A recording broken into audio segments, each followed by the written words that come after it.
Salam pemirsa CBN Indonesia dimanapun Anda berada, senang sekali kita boleh bertemu kembali dalam acara pembacaan buku Yesus Nama di Atas Segala Nama tulisan dari Nyonya Ellen G. White. Dan pada saat ini kita sudah memasuki halaman ke-182 dengan judul Orang Nazaret yang Rendah Hati. Dan saya undang pemirsa di rumah untuk kita boleh sama-sama membuka Alkitab kita di dalam Yohanes 1 ayat 46 dan 47.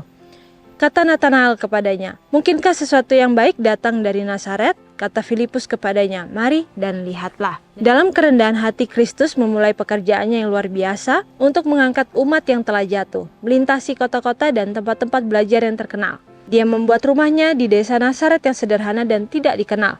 Di tempat ini yang biasanya dianggap tidak ada kebaikan yang dapat dihasilkan, penebus dunia melewati sebagian besar hidupnya dengan bekerja di pertukangannya sebagai tukang kayu. Rumahnya terdapat di antara orang-orang miskin. Keluarganya tidak dikenal karena pendidikan, kekayaan, atau posisi. Di jalan yang harus ditempuh oleh orang miskin yang diabaikan dan susah, dia berjalan saat berada di bumi, mengambil ke atas dirinya semua penderitaan yang harus ditanggung oleh orang yang sengsara. Jadi bagaimana di sini dikatakan dari ayatnya bahwa Kristus itu bisa mempunyai kesempatan untuk datang ke dunia ini dalam rupa seorang anak bangsawan atau seorang anak raja.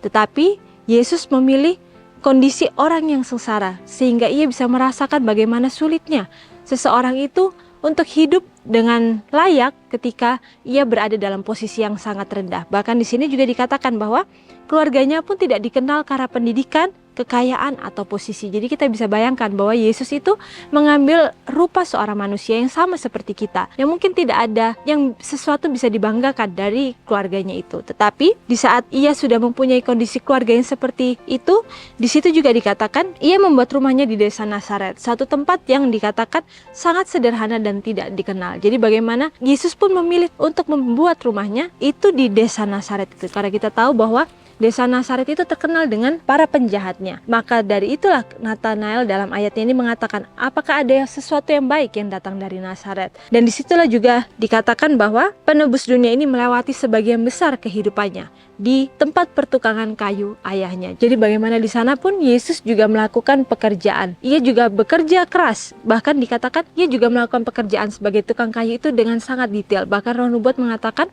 bahwa Yesus itu tidak pernah melakukan kesalahan dalam pertukangan kayu. Ia adalah orang yang sangat teliti dan detail dalam setiap pekerjaannya. Jadi di sini Tuhan mengatakan melalui firman-Nya bahwa apapun kondisi kita, berasal dari manapun keluarga kita, itu tidak bisa menghentikan kita untuk menjadi orang yang teliti ataupun disiplin yang bisa memberikan kualitas terbaik dalam kehidupan kita. Jadi bagaimana Yesus pun sudah mencontohkan kepada kita demikian, bahwa dalam hal apapun ia berusaha untuk melakukan yang terbaik, untuk melakukan semaksimal mungkin yang ia bisa. Bahkan di sini dikatakan di jalan yang susah yang harus ditempuh oleh orang miskin yang diabaikan dan yang susah, dia berjalan saat berada di bumi, mengambil ke atas diri semua penderitaan yang harus ditanggung oleh orang sengsara. Jadi bagaimana di sini pun Yesus ingin mengetahui bahwa penderitaan orang sengsara itu pun tidak menjadikan seseorang itu untuk berhenti berbuat baik dan berbuat yang benar. Karena kita tahu bahwa Yesus panjang kehidupannya, ia selalu berusaha untuk melayani orang lain, memberikan pelayanan yang terbaik kepada orang lain. Bahkan apapun yang ia bisa berikan kepada orang lain untuk memenuhi kebutuhan orang tersebut, pasti ia akan berikan. Dan itulah roh pengorbanan diri yang Yesus ajarkan ketika ia berada di dunia ini. Jadi bagaimana Yesus ketika ia berada di dunia ini dalam waktu yang sangat singkat, mungkin kita hanya bisa katakan sekitar 30 tahunan Yesus ada di dunia ini. Tetapi begitu banyak pelajaran yang ia bisa tinggalkan dari masa anak-anaknya.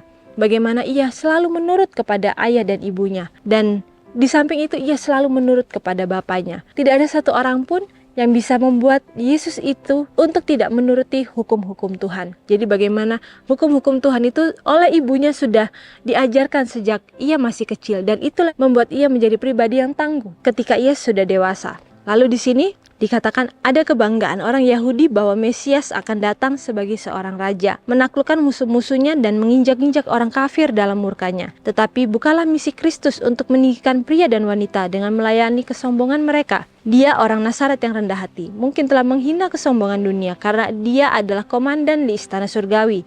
Tetapi dia datang dengan segala kerendahan hati, menunjukkan bahwa bukanlah kekayaan atau kedudukan, bahkan otoritas yang dihormati oleh Tuhan di surga.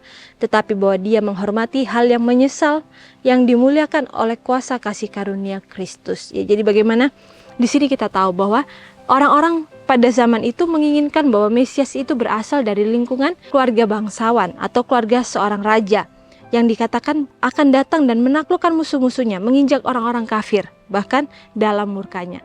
Tetapi kita tahu bahwa Yesus tidak mengambil posisi tersebut karena ia ingin mengajarkan bahwa bagaimana kerendahan hati itu harus ada dalam setiap pribadi anak-anak Tuhan. Dan di sini juga dikatakan bahwa misi Kristus itu bukan untuk melayani kesombongan mereka, bukan untuk melayani keinginan-keinginan yang tidak bersifat surgawi yang berasal dari manusia-manusia yang menginginkan kedatangan Tuhan itu. Jadi bagaimana Tuhan mengajarkan kepada kita bahwa kita jangan menginginkan untuk mempunyai posisi atau kedudukan yang tinggi, karena di saat kita menginginkan untuk mempunyai kedudukan yang sangat tinggi, di saat itulah dikatakan Tuhan akan membuat kita yang paling terbelakang. Tapi ketika kita menerima kondisi kita, menerima posisi di mana Tuhan memberikan apapun dalam kehidupan kita, dan kita belajar untuk setia dan tekun dalam setiap hal, di saat itulah Tuhan akan memberikan talenta-talenta yang lebih. Bahkan Tuhan akan menaikkan sesuai dengan kemampuan ataupun hal yang Tuhan lihat bahwa itu pantas untuk kita. Dan di sini juga dikatakan bahwa orang Nazaret yang rendah hati mungkin telah menghina kesombongan dunia karena dialah komandan di istana surgawi.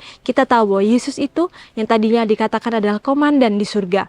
Ia yang mempunyai segalanya di surga, tetapi ia rela untuk memberikan segalanya itu hanya untuk memberikan kepada manusia sebuah pengharapan. Dan pengharapan itu tidak datang begitu saja, tetapi harus melalui sebuah pengorbanan yang luar biasa yang ia harus berikan ketika ia berada di dunia ini. Jadi bagaimana surga pun ia tidak andalkan, ia tidak pertahankan untuk dia tinggali, tetapi ia rela untuk menyerahkan segalanya hanya untuk datang ke dunia ini. Dan disitulah juga dikatakan bahwa Kristus menggunakan seluruh kehidupannya dengan kerja keras dan penyangkalan diri demi kita, dan dengan sebuah pengorbanan yang luar biasa untuk kita. Ya, jadi bagaimana di sini juga dikatakan bahwa kehidupan Kristus itu ia lalui dengan penuh kerja keras. Jadi bagaimana kita yang mengaku anak-anak Tuhan, tetapi kita mempunyai roh yang bermalas-malasan. Kita tidak mau untuk berusaha melayani orang lain, tidak mau peka terhadap lingkungan di sekitar kita. Jadi bagaimana di sini Tuhan kembali mengingatkan bahwa penyangkalan diri itu harus ada dalam kehidupan kita. Mungkin akan mudah bagi kita ketika kita tidak memiliki apa-apa, kita akan merasa bahwa kita itu aman. Kita tidak perlu memberikan apa yang kita miliki terhadap orang lain karena kita tidak mempunyai. Tapi kita harus ingat, talenta waktu ataupun talenta yang lainnya Tuhan bisa perhitungkan itu, dan kita bisa melayani orang lain, melakukan pekerjaan Tuhan itu bukan hanya dengan talenta keuangan saja, tetapi dengan waktu kita, dengan tenaga kita, kita bisa melayani orang lain dan juga bisa melakukan penyangkalan diri kita itu. Dan di sini juga dikatakan bahwa sebuah pengorbanan yang luar biasa untuk kita. Jadi bagaimana kita pun diajarkan bagaimana kita mau untuk mengorbankan diri kita untuk kepentingan orang lain. Dan ketika kita mau untuk meresapi kata-kata tersebut, kita akan berpikir bahwa itu adalah suatu hal yang sangat sulit untuk kita lakukan. Karena kita sebagai manusia, kita bersifat kedagingan, memiliki sifat kedagingan. Dan di saat itulah kita akhirnya akan berpikir untuk memenuhi kebutuhan kita terlebih dahulu, baru kita berusaha untuk memenuhi kebutuhan orang lain. Tetapi kita harus ingat bahwa setiap talenta atau setiap berkat yang Tuhan titipkan dalam perbendaharaan kita, kita harus tanyakan kepada Tuhan, seberapakah porsi kita dalam harta tersebut, dalam talenta kita tersebut. Mungkin kita hanya mempunyai sebagian saja atau sedikit saja dari setiap harta yang Tuhan titipkan itu. Dan sisanya hanyalah hak orang lain yang mungkin dititipkan dalam perbendaharaan kita. Jadi bagaimana kita pun diingatkan bahwa setiap hal yang Tuhan berikan dalam kehidupan kita itu bukanlah semuanya milik kita pribadi, tetapi kita harus ingat bahwa kita ini hanyalah penata layannya, pekerja-pekerja Tuhan yang Tuhan inginkan supaya kita melakukannya sesuai dengan kehendak, ya, dengan penuh tanggung jawab. Kita kembalikan itu kembali kepada Tuhan. Dan di sini juga dikatakan bahwa Kristus adalah juru selamat yang hidup. Saat ini dia duduk di sebelah kanan Tuhan sebagai pengacara kita, perantara bagi kita, dan dia memanggil kita untuk memandang kepadanya dan diselamatkan. Tetapi selalu menjadi tujuan yang ditekadkan oleh si penggoda untuk mengaburkan Yesus dari pandangan, agar kita dapat dituntun untuk bersandar pada lengan kemanusiaan untuk pertolongan dan kekuatan. Dan dia telah menyelesaikan tujuannya dengan sangat baik, sehingga kita memalingkan pandangan kita dari Yesus, yang di dalamnya semua harapan hidup kekal terpusat, memandang kepada sesama manusia untuk bantuan dan bimbingan. Jadi bagaimana di sini dikatakan bahwa Kristus itu adalah juru selamat kita yang hidup. Ialah perantara kita. Tidak ada orang lain yang bisa menduduki posisi tersebut. Karena kita tahu bahwa ia adalah yang berasal dari yang suci, dan ia tidak pernah melakukan kesalahan hingga ia pun tetap suci. Dan ketika ia mati di kayu salib, ia tetap dalam kondisi yang suci. Dan di saat itulah ia pantas atau ia layak untuk menjadi perantara manusia, mengantarai manusia yang sudah jatuh ke dalam dosa ini. Dan di saat itulah juga di sini dikatakan bahwa ia duduk di sebelah kanan Tuhan sebagai pengacara kita. Karena ketika ia bangkit, ia menjadi perantara bagi kita dan ia menjadi pengacara kita, orang yang bisa membela kita. Dan di sini juga dikatakan bahwa dia memanggil kita untuk memandang kepadanya dan diselamatkan. Ketika kita dipanggil oleh Tuhan untuk diselamatkan, kita tahu bahwa si jahat tidak akan tenang saja atau tinggal diam begitu saja. Tetapi ia akan berusaha untuk melakukan segala cara, berbagai macam cara ia akan coba untuk berusaha mengaburkan pandangan kita dari Sang Juru Selamat itu, dari Sang Penebus itu. Bahkan di sini juga dikatakan bahwa ia akan berusaha memberikan kepada kita roh putus asa, sehingga kita akan merasa bahwa diri kita itu tidak mempunyai pengharapan, dan juga akhirnya membuat kita tidak fokus kepada Tuhan. Dan di saat itulah dikatakan ia akan menyelesaikan tujuannya dengan sangat baik dan membuat kita lepas dari Tuhan kita. Dan di saat itulah dikatakan kita akan kehilangan hidup kekal itu yang terpusat dari Yesus Kristus itu sendiri. Jadi bagaimana kita tahu bahwa di waktu kita yang sudah sangat singkat ini, terutama kita yang hidup di akhir zaman ini, kita tahu bahwa waktu kita sudah sangat singkat. Begitu pula dengan si jahat tersebut. Ia juga sangat mengetahui bahwa waktunya sudah sangat singkat. Dan ketika kita sudah mengetahui bahwa waktu kita sudah sangat singkat, kita hendaklah selalu fokus kepada Tuhan. Janganlah kita membiarkan untuk setan berusaha mengalihkan pandangan kita dari hal-hal yang bersifat surgawi kepada hal-hal yang bersifat duniawi.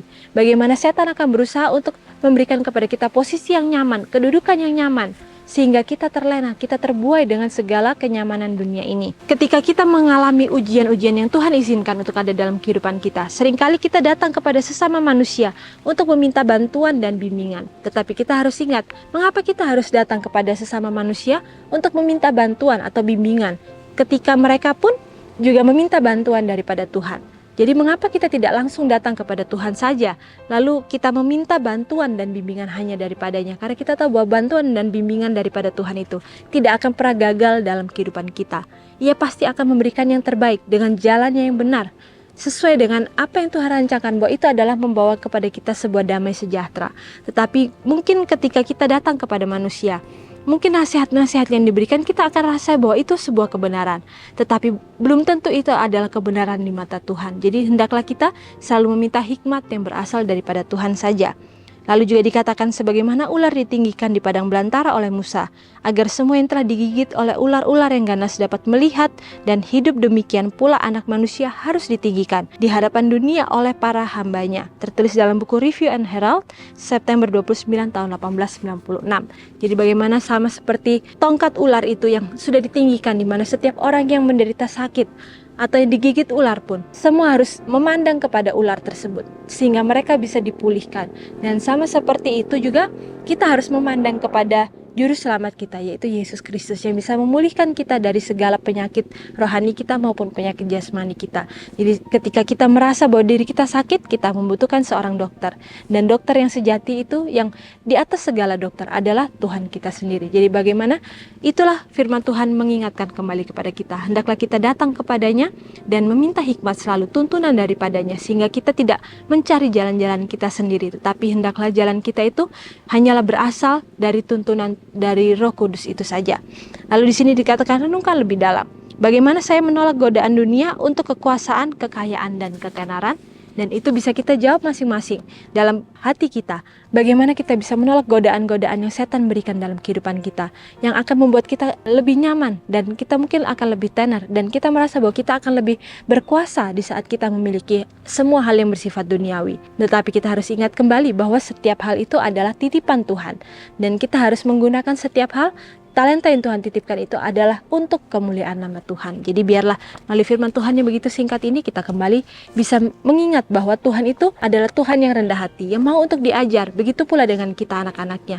Hendaklah kita juga mempunyai roh yang sama, yaitu roh kerendahan hati, kelemah lembutan, dan mau untuk melakukan pengorbanan diri. Karena itulah contoh-contoh yang Tuhan berikan ketika ia berada di dunia ini, yang bisa kita praktekkan dan aplikasikan dalam kehidupan kita masing-masing. Dan sampai di sini acara pembacaan kita pada saat ini, dan sampai bertemu kembali dalam acara pembacaan-pembacaan yang selanjutnya.